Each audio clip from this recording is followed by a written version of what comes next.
Nice to see you. It's good to see you too. Thank you so much for having me visit the studio. Oh, the pleasure's all mine. I love your eyes on my artwork, always. I would love it if you could kind of walk us through the latest works that you have on now, and these are the works that are heading to Art Miami. So the one over there in the corner will head to Art Miami Context to be exhibited, and then the artwork here on the wall, I'll come and stand over here, is one of the drawings that I'm going to work on now, kind of changing the format and making a relationship between the lines of drawing. This is charcoal on paper, and then what will happen in the painting attached in the white canvas next to it, how the kind of wet on wet paint and the lines in that will make a dialogue with this drawing as I keep going. So this is kind of an experimental piece, a trial piece. So I'm really excited about the direction it's in and also the scale.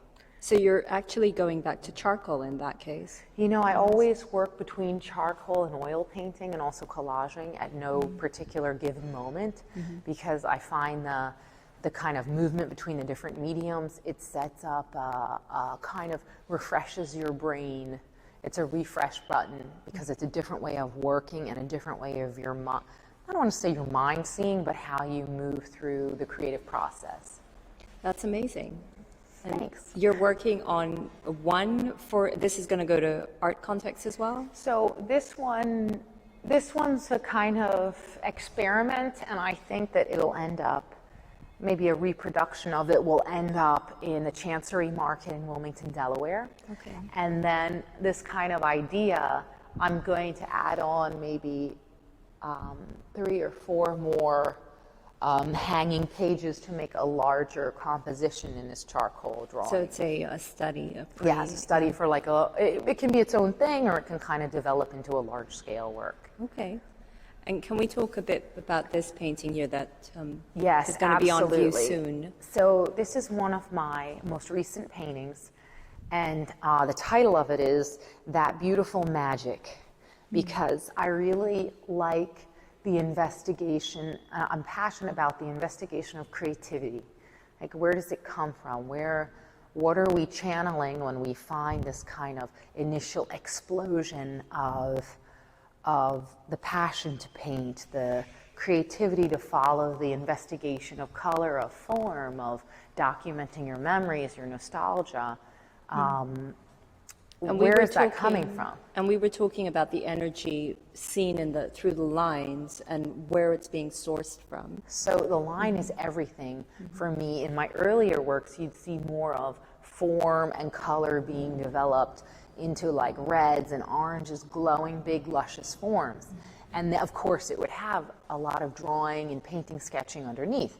Now, I don't know why I felt I had to cover that up and make a more finished looking idea. Now my best exploration is that fresh, intuitive line that comes out that really manifests the energy of the artwork and the composition and what's going to happen next and the feeling and the vibe within the different paintings.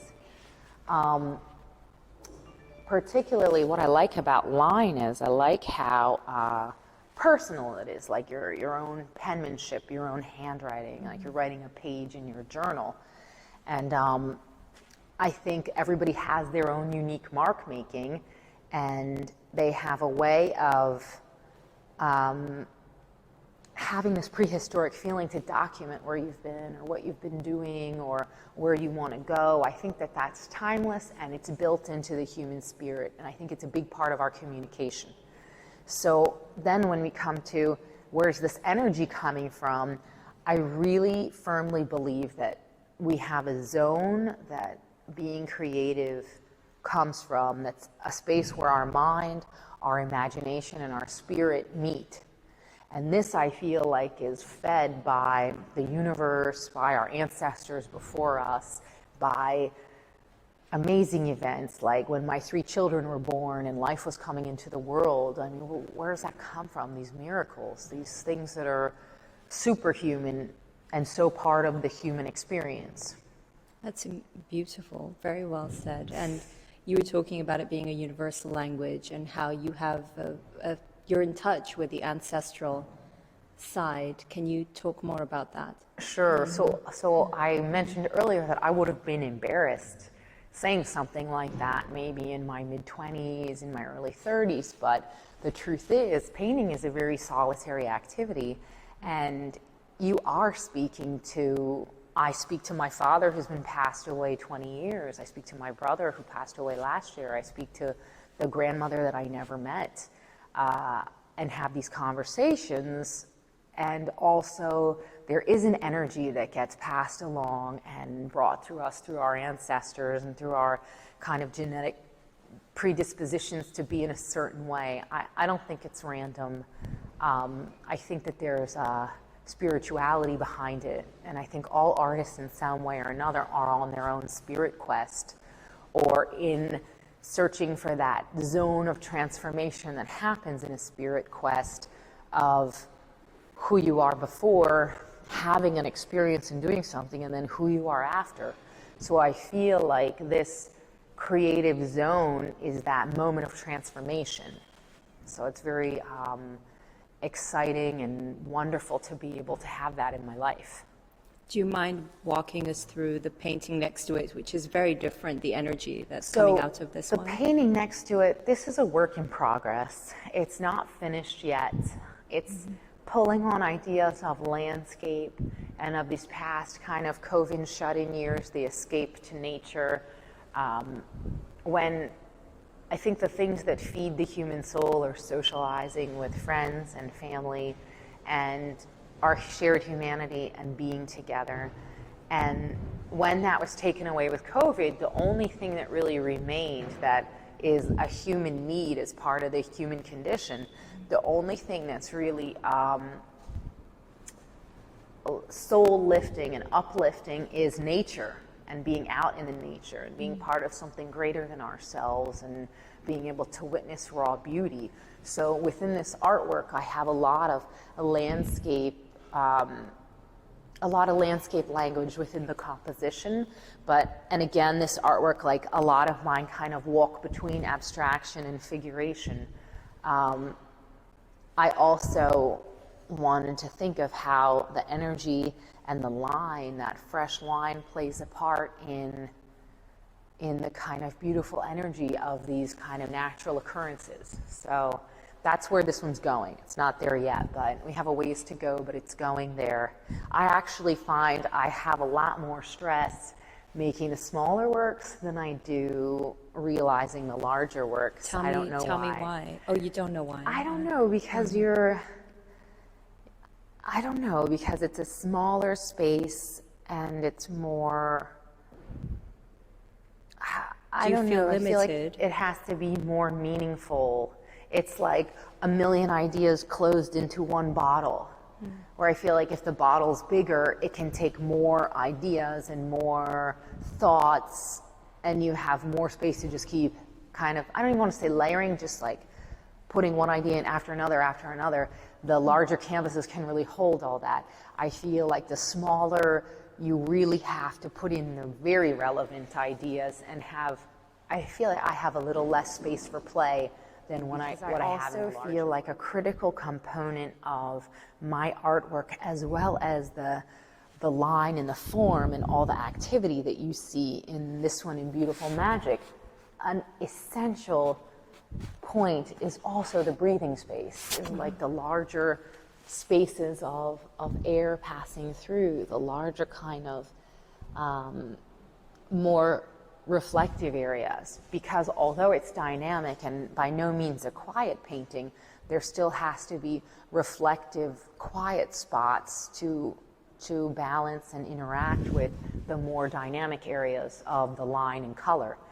I always feel like when you're talking about painting, you can absolutely use musical metaphors as well, but there's moments when the orchestra is playing dynamic compositions that are very human being thought out and dynamic.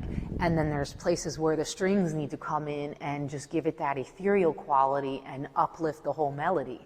So I feel like I have more space for that to happen in larger scale artworks. So let's use that as a segue to the third painting, where space really does come So very powerfully. the third in. painting is one again that was extremely active and busy, and then the white came into. I'm going to move the table. I mean, I can move it for you. Was Or the other side. now we're kind of. This is in the initial phases of like, what do I want to say? What kind of feeling do I want this artwork to have? This one's very rough and raw, and very beginner phase. Now the one next to it, this one I love to talk about because this one's a second away from being done.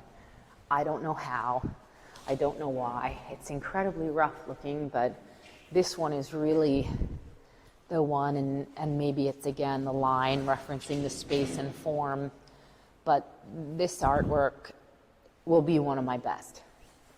And it's rough right now and at the beginning right now, but eventually you see like kind of transitions between color. Again, we're borrowing a little bit the language of landscape and la natura, the nature, and playing with the idea of breathing space and airspace within the canvas. But this will move to something very wonderful once I make the final ideas in it. I love how you introduced it as your best painting. Yes. You've categorized it as sort of Yes. maybe your favorite. Absolutely. Tell me what makes it that. So, I think the composition in this is extremely complex, even though you see kind of like a clustering at the bottom. The bottom's a little bit heavier with what could be organic shapes. But when you come up to these kind of compositions up at the top and the way it's divided in the middle and just off the center in this form, I would say this form right here makes that the true statement. I love it. Because it That's really incredible. activates the rest of the painting. So we'll see how it turns out, and then you can tell me if it's one of my best or not. I'm wondering, is this going to be ready for Miami? No. Okay, this is a It'll- work it'll in be- progress. The Yeah. problem is leaving the space for drying time. So I think as Miami is a week or 10 days off, this will be a January, February, the beginning of next year, kicking off Monique 2023. Being very thoughtfully painting these artworks, these smaller ones, and the 3 others of this series, which is very rare because usually my artwork's larger. It's hard to find the smaller scale artworks like this because I don't usually paint them. But I'm excited to keep exploring this one and this group. So we'll see where it goes or where it ends up.